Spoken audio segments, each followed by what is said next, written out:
మీ మోకాల నొప్పులకు ఎటువంటి సర్జరీ లేకుండా ఎపియాన్ పెయిన్ క్లినిక్ అందిస్తున్న అత్యాధునిక చికిత్స.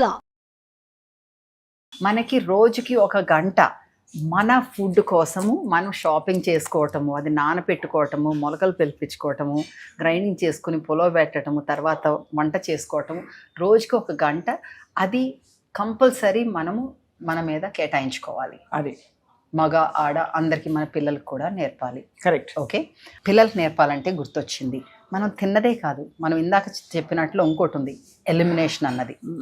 ఇప్పుడు మనము తిన్నదే కాకుండా తిన్నది మనకు ఒంటిలో అన్నీ అయిపోయిన తర్వాత ఎలిమినేట్ అవ్వాలి కదా.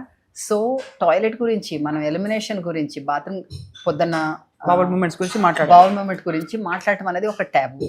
కానీ అది కానే కాదు, మన పిల్లలతో కూడా మాట్లాడాలి. వాళ్ళకు కూడా చిన్నప్పటి నుంచే దాని స్టూల్ కన్సిస్టెన్సీ గురించి అయితే అది వాళ్ళు తిన్న దానికి కనెక్ట్ పెట్టి మనం చెప్పాలి.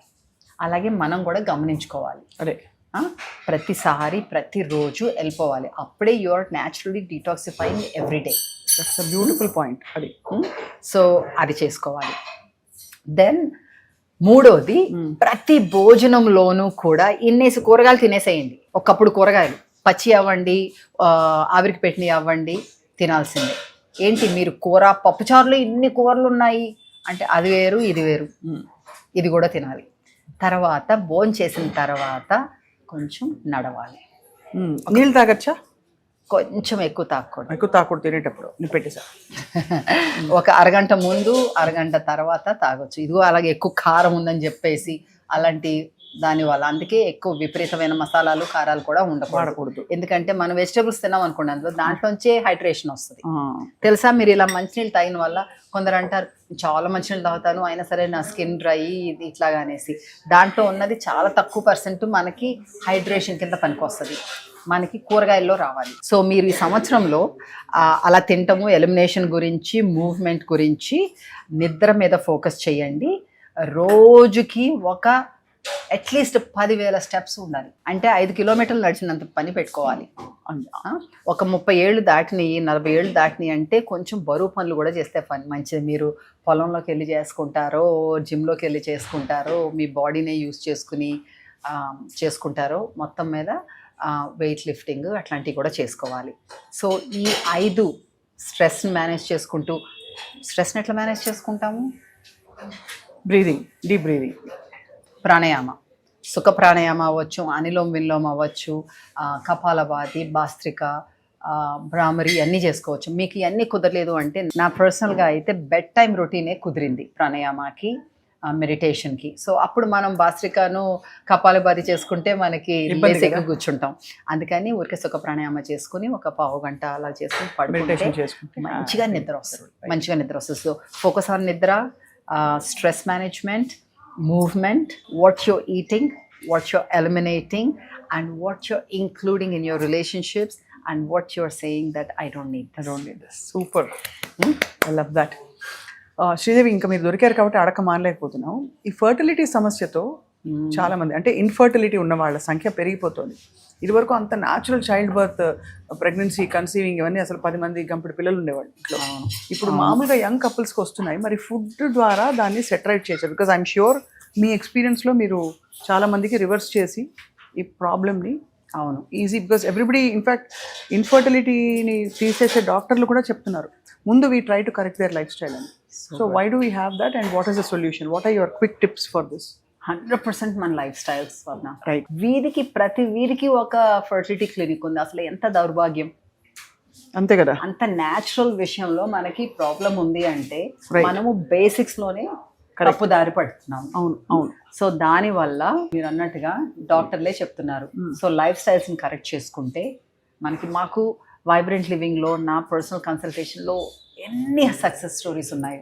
Where they corrected their success stories. మొన్ననే ఫుడ్ లైఫ్ స్టైల్స్ మనం మాట్లాడుకోవడం, ఒక 3 months 4 months హ్యాపీగా నీకు పీసీఓఎస్ పక్కకి వెళ్ళిపోతుంది, ఫర్టిలిటీ ఇష్యూస్, మెనోపాజల్ వాళ్ళకి 3-4 months మీరు ఇంకా జీవితంలో ప్రాబ్లం లేకుండా ఉంటది అని హామీ ఇస్తుంటే చేసుకోలేరా కదా?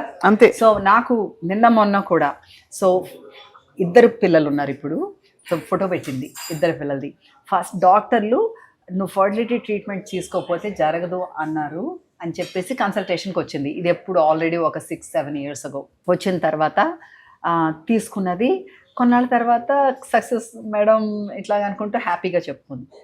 మొన్న మళ్ళీను ఇంకొక ఫోటో చెప్పి అంటుంది, నేను నా మీద నమ్ముకున్నాను, మా ఇద్దరి మీద నమ్మి, మీ మీద నమ్మి మనం లైఫ్ స్టైల్స్ మార్చుకున్నందుకు మాకు 2 పిల్లలు. అది ఒకటి కాదు, అలాంటి ఎన్నో స్టోరీస్.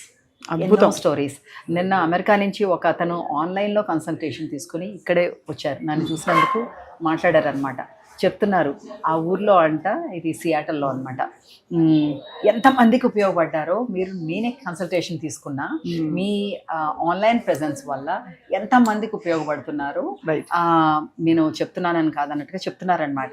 ఆయన డిసీజ్ రివర్స్, ప్యాంక్రియాటిస్ బెటర్ చేసుకున్నారు.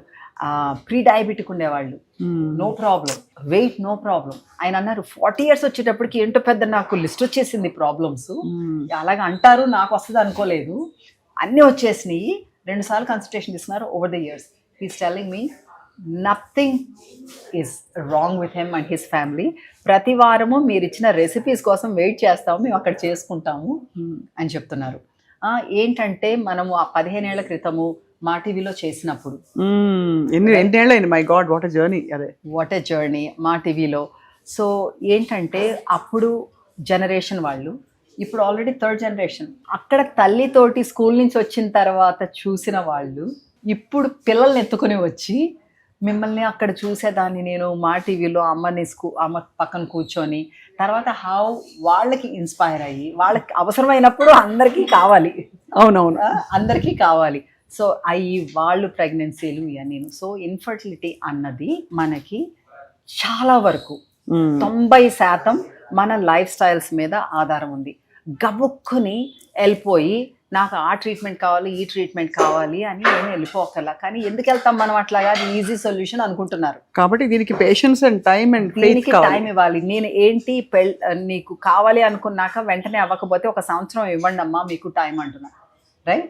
ఆ టైంలో నీకు ప్రెగ్నెన్సీనే కాదు, తర్వాత నీ హెల్త్కి అయితే, నీ పిల్లల హెల్త్కి అయితే, నీకు రేపు ఏ డిసీజెస్ రాకుండా, ఆర్థియోపోరోసిస్ అయినా, ఆర్థరైటిస్ అయినా, నీకు డయాబెటీస్ రాకుండా, థైరాయిడ్ ఇష్యూస్ రాకుండా, ఇన్ని రకాలుగా హెల్ప్ చేసే లైఫ్ స్టైల్ ఉంది, ఫుడ్ ఉంది అన్నప్పుడు ఎందుకు నువ్వు ఆ టైం గడపలేవు? చాలా valid and beautiful and more natural way of being. మీరు ఎప్పుడైనా అసలు మందులు వేసుకుంటారా? తలనొప్పికి మందులు వేసుకోవాలా? అది మరి కొంచెం ఎక్స్ట్రీమ్ చేస్తున్నారు. అంతేనా? తలనొప్పికి మందులు వేసుకోవటం ఏంటి? తలనొప్పి you give the right environment అంటే తలనొప్పి ఎప్పుడు వస్తుంది? స్ట్రెస్ వల్ల వస్తుంది. తప్పు. ఎంతమంది మనము తలనొప్పి వస్తే, కడుపు నొప్పి వస్తే, కడుపు ఉబ్బితే, లేకపోతే ఏదైనా అయితే నువ్వేం తిన్నాను, నేను ఏం చేశాను అని ఆలోచిస్తాము. చాలా తక్కువ మంది. వెంటనే వెళ్ళి నాకు తలనొప్పి వచ్చింది, నాకు మాత్ర కావాలి, తలనొప్పి పోవాలి. అలా కాకుండా ఒక్కసారి ఒక క్వశ్చన్ వేస్తే ఎందుకు వచ్చింది అన్నది మీకే మార్గం తెలుస్తుంది. సో అది అవాయిడ్ చేసుకుంటే, ఇప్పుడు తలనొప్పి ఎప్పుడు వస్తుంది? హడావుడిగా ఉండి, సరిగ్గా తినకుండా, తప్పు తిని, లేకపోతే ఎక్కువ పనులతోటి గబగబా పరుగులు పెట్టినప్పుడు, కాసేపు అయితే నిలుస్తావు కదా, కాస్త బ్రీద్ ఇన్ బ్రీద్ అవుట్. ఆ కార్లో కూర్చున్నప్పుడు, ఆటోలో కూర్చున్నప్పుడు ఎప్పుడు కాస్త అలా కూర్చుంటే కాసేపు తగ్గుతుంది. అలాగే జ్వరం వస్తే కూడా లంకణాలు అనుకున్నాం కదా, సో అలాంటి వాటికైతే మందులు కంపల్సరీ వేసుకోండి. నేను అసలాను. కానీ నాకు చాలా నమ్మకము, పెద్ద జబ్బు వస్తే పెద్ద డాక్టర్లు ఉన్నారు, మందులు ఉన్నాయి అని, అప్పుడు వెళ్ళిపోయి వేసేసుకుంటాను. కానీ ప్రస్తుతానికైతే అసలు అవసరమే ఉండదు. కానీ 2 సంవత్సరాల క్రితం నాకు దగ్గు వచ్చింది, చాలా దగ్గు. 1 నెల రోజులు, చాలా మందికి ఆ రోజుల్లో ఉందన్నమాట. అసలు దగ్గు పోలా. కోవిడ్ వల్ల వచ్చిందా? కోవిడ్ వల్ల రాలా, నాకేంటో కూడా తెలియలేదు. అలర్జీస్ 1 వారంలో తగ్గుతుంది అనుకున్నాను, తగ్గలేదు. మొండి వల్ల 1 నెల రోజులు పోలా. ఇంకా మీటింగ్స్లోనూ ఇలా మాట్లాడుతున్నప్పుడు దగ్గుతుంటే అసహ్యంగా ఉంటుందని చెప్పి ఫైనలీ డాక్టర్ దగ్గరికి వెళ్తే ఆవిడ చెస్ట్ అని చూసి అన్ని బాగానే ఉన్నాయి, కానీ నీకు అలర్జీస్ ఇవి అని యాంటీహిస్టమిన్స్ ఇచ్చారు. వేసుకున్నాను, 4 రోజులు తగ్గిపోయింది, అయిపోయింది. Next year exactly same time మళ్ళీ వచ్చింది నాకు. దడుచుకున్నా. కానీ అప్పుడు నాకు మా మామయ్య ఒక సైంటిస్ట్ అనమాట, ఆయనకి ఇతర దేశాల నుంచి వచ్చినప్పుడల్లా ఇది వస్తుందంట. He said us pollution. 100% correct. మనం ఎంత మంచిగా తిన్నా, ఏం చేసినా పొల్యూషన్ అయితే ఉంది. సో పెద్ద హీరోయిన్ లాగా నేను తలుపులు తీసేసుకుని ఏసీ వేసుకోకుండా పడుకునే మనిషిని ఫలానా సీజన్లో, సో ఏప్రిల్, మార్చ్, ఫిబ్రవరి ఆ టైంలో పొల్యూషన్ ఎక్కువ ఉంటుంది. ఆ టైంలో కిటికీ తలుపులు వేసుకుని ఫ్యాన్ వేసుకుని మామూలుగా పడుకుంటాను అనమాట. అలాగే సాయంత్రం మాట వాకింగ్ అది వెళ్ళకుండా, ఎందుకంటే అప్పుడు పొల్యూషన్ ఎక్కువ ఉంటుంది. వాకింగ్కి వెళ్ళాలంటే పార్కుల్లోకి వెళ్ళి పొద్దున్నే వెళ్ళి అట్లా చేసుకుని కొంచెం అలా చేసుకుని గాన్ సి మనం ఎందుకు వచ్చింది అని చూడాలి. కరెక్ట్. అలాగే మనము ఎలర్జీస్ అన్నారు కదా, పిల్లలకి ఎలర్జీస్ వచ్చినాయని మళ్ళీ మందులు ఇచ్చేస్తాం. వాళ్ళకి ఏం క్రీములు రాస్తున్నావు, ఏం సబ్బులు వేస్తున్నావు, ఏ బట్టలు అది ఏ కెమికల్స్ తోటి ఉతుకుతున్నావు, ఆ ఇల్లు క్లీనింగ్ ఎట్లా జరుగుతున్నావు, ఎయిర్ ఫ్రెషనర్ కావాలని చెప్పేసి పెట్టేస్తాం కారుల్లో, బయట ఎన్ని కెమికల్స్ ఉంటాయో తెలుసా అందులో. సో అలాంటివన్నీ ఎందుకు వచ్చింది అని ఆలోచిస్తే మీకు న్యాచురల్ సొల్యూషన్ దొరుకుతుంది, విపరీతమైన మందులు వేసుకోక్కర్లేకుండా. మై గాడ్, అసలు లైఫ్లో ఎన్ని విషయాలు మనం పట్టించుకుని ఎంత జాగ్రత్తగా మనం వీవ్ చేయాల్సిన చిన్న చిన్న విషయాలు, అల్లాల్సిన విషయాలన్నీ మనం అశ్రద్ధ చేసి షార్ట్ కట్స్ వెతుక్కుని ఏదో తొందరపాటు పరుగుల్లో లైఫ్ కాలం వెళ్ళదీస్తున్నాం అలా అనిపిస్తుంది. బట్ మీరు ప్రొవైడ్ చేసిన alternative way of being and thinking and చాలా ఇన్స్పైరింగ్గా ఉంది, మోర్ దెన్ ఎనీథింగ్. బికాస్ ఇప్పుడు అందరూ everybody is in to living long, living healthy and happy. So me vision ఏంటి శ్రీదేవి ఫర్ వైబ్రెంట్ లివింగ్? ఈ రకంగానే మీరు చూశారు జర్నీ ఎక్కడి నుంచి మొదలు పెట్టామన్నది. మన టాక్స్ వర్క్షాప్స్ నుంచి మొదలయ్యింది. తర్వాత స్మూదీస్ ఇచ్చాము. స్మూదీస్ ఎందుకు ఇచ్చాము? ఆ రోజుల్లో స్మూదీస్ అనేవాళ్ళు కూడా కాదు. స్మూదీస్ ఎందుకు ఇచ్చాము? అత్తేనండి అంటే చాలా పెద్ద పని అనుకుంటారు. అన్నీ కలిపేసి ఒక డ్రింక్ ఇచ్చేస్తే తాగేస్తారు అన్న ఉద్దేశంతో మనము స్మూదీస్ మొదలు పెట్టాము. ఆ స్మూదీస్ మొదలు పెడితే జనాలు కొన్నాళ్ళకి అరే మరి నాకు స్నాక్స్ కావాలన్నారు. స్నాక్స్ చేసాము, రేంజ్ ఆఫ్ స్నాక్స్ వచ్చినాయి. తర్వాత మీల్ సబ్స్క్రిప్షన్స్ మొదలు పెట్టాము. అవును, మనము ఆఫీసుల్లో ఉండి ఇంట్లో ఉండి మనం చేసుకోలేకపోయినా సరే మా దగ్గర నుంచి మీకు అన్ని బ్యాలెన్స్డ్ ఫుడ్, టేస్టీ ఫుడ్ వచ్చేస్తుంది. అట్లా చేసాము, అది నడుస్తుంది. అది ఎక్కువ మందికి ఇంకా అందాలి అని నా ఉద్దేశం. తప్పకుండా. I think that's the way to go. అందరికీ అందుబాటులో ఉండాలి.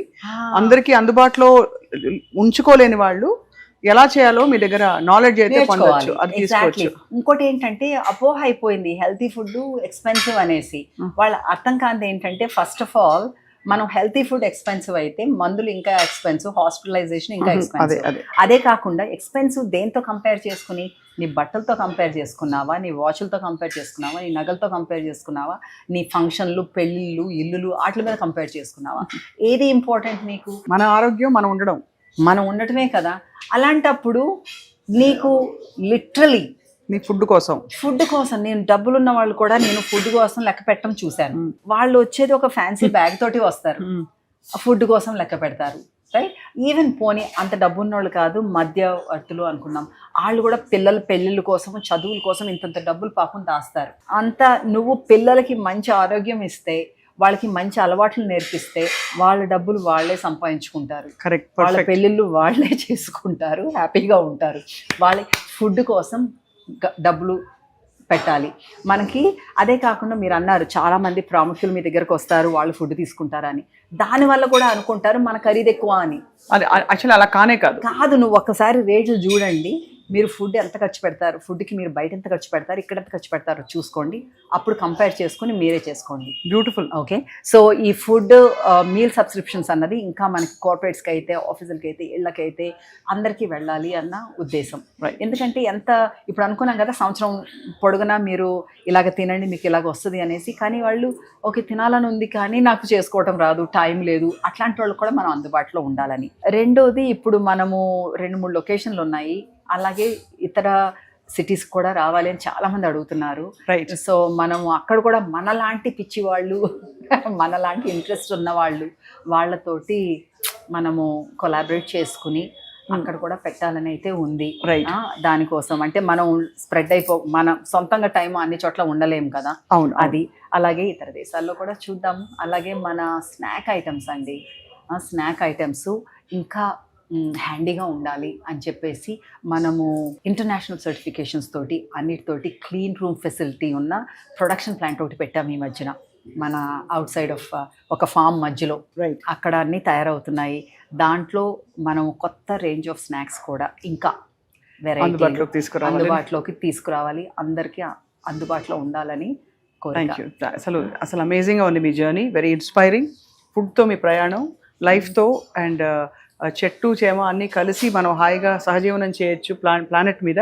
మన ఆరోగ్యం కూడా చాలా చాలా హాయిగా గాజుపదులుగా చూసుకుంటూ సహజంగా జీవించవచ్చు, డిసీజ్ని ప్రివెంట్ చేయొచ్చు. ఒకవేళ ఈ పాటికి వచ్చేసున్నా కూడా దాన్ని రివర్స్ చేయొచ్చు. ఇవి మీరు ఇస్తున్న హామీలు. So very inspiring journey Sridevi. Thank you. And we have nature with us. ఎప్పుడు అంటాను అవన్నీ నాకు చేయటం రాదు, నాకు తెలీదు, నమ్మకం లేదంటే you are not alone. You have the universe with you. అదే అంతే కదా, అంతే nature with you, universe with you. కొందరు గాడ్ అంటారేమో, సేమ్ని. సో ఉన్నారు, నీకు కావలసిన శక్తి వస్తుంది నీకు సంకల్పం సరిగ్గా ఉంటే. అంతే, రైట్? అబ్సల్యూట్లీ. ఆ మంత్రం మీదే నడిపించుకు వస్తున్నాము వైబ్రెంట్ లివింగ్ని. చాలా మంది స్టాఫ్ ఉన్నారు, చాలా మంది మా శ్రేయోభిలాషులు ఉన్నారు. ఎస్, నాగార్జున గారు ఐ నో ఫర్ ష్యూర్ చాలా అడ్మైర్ చేస్తారు మీ ఫుడ్ని. మీరు the way you have built health and wellness as part of our life. వాళ్ళకి వాల్యూ తెలుసు కాబట్టి దానివల్ల. అండ్ ఆయన కూడా ఎలా ఉన్నారు ఇవాళ అంటే ఆయన కత్తిలాగా ఉన్నారు. చిరంజీవి గారు చూస్తే కూడా ఎంత బాగున్నారు చూసారా, వీళ్ళందరూ కూడా చూసారా. ఏంటండి ఇప్పుడు మనకి అంత ఫిట్గా ఉన్నాళ్ళంటే ఊరికే రాలా, వాళ్ళకి ఊరికే రాలా. మీరు షార్ట్ కట్స్ తీసుకుంటే ఎల్లకాలం అలాగా ఉండరు. ఆ సినిమాకు ఉంటారు అంతే, తర్వాత ఉండరు. సో వీళ్ళందరూ ఉన్నారంటే వాళ్ళకి మంచి అలవాట్లు ఉన్నాయి. ఆ మంచి అలవాట్లు వాళ్ళది చేసుకున్నారు. They made it their habits. So habit forming చాలా ఇంపార్టెంట్ అనమాట. మనము కన్సిస్టెంట్గా మంచి హ్యాబిట్స్ని మనం అలవాటు చేసుకొని దాంతో ముందుకెళ్తే అది. నేను ఈ మధ్య అంటున్నాను, ఒకప్పుడు నిద్ర అంటే కొంచెం కష్టంగా ఉండేది నాకు. తర్వాత గత ఫ్యూ ఇయర్స్ నుంచి పర్వాలేదు, మంచిగా ఉంది, కొంచెం గట్టిగా బాగుంది. యాక్చువల్లీ గట్టిగా చెప్పాలంటే భయం అనమాట. మళ్ళీను ఏంటో తెలిసిన మెడిటేషన్, ప్రాణాయామ, దానివల్ల కొంచెం అసలు మ్యాజిక్ లాగా పనిచేస్తుంది. బెడ్ టైమ్ మెడిటేషన్ అండ్ సుఖ pranayama. And and and and ఈ రోజుల్లో మనం ఇలా చెప్పకుండా అసలు ఆపకూడదు. ఏంటది? Bed time routine. ఇంత లైట్లు పెట్టేసుకొని గలగల టీవీ చూసుకుంటూ గోల కింద ఉండి 10 నాకు నిద్ర టైం అయిపోయింది, నేను పడుకోవాలంటే నీకేం నిద్ర ఆన్ అండ్ ఆఫ్లో ఉండదు. మీరు 10 చాలా మంచిగా చెప్పారు. 12 లోపు ఎవరు పడుకోవట్లేదు ఇప్పుడు. ఇంకా చూడు. అదే కాదు, అలాగా ఉండాలి. కొంచెం 3 గంటల సేపు ముందు నువ్వు డౌన్ అయిపోవాలి, కొంచెం నిదానంగా.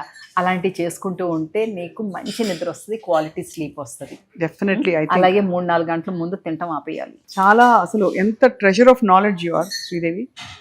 మీతో ఇవాళ ఇంటరాక్ట్ అవ్వడం, మీ బ్రంచ్ ట్రై చేయడం, ఇంకా నా బ్రంచ్ అవ్వలేదు బట్ ఇంతవరకు తినబోతున్నవి అన్ని కూడా చాలా రుచిగా ఉన్నాయి. Thank you so much. అప్పుడప్పుడు నాకు మేము ఇలా వచ్చేసి చక్కగా ఒక స్మూతీ గురించో, ఒక చెట్టు గురించో, ఒక పుట్ట గురించో మాట్లాడుకుంటూ హాయిగా బోల్డ్ అంత జ్ఞాన సంపదని అందరికీ ఇద్దాం. Thank you so much Sridevi. నమస్కారం.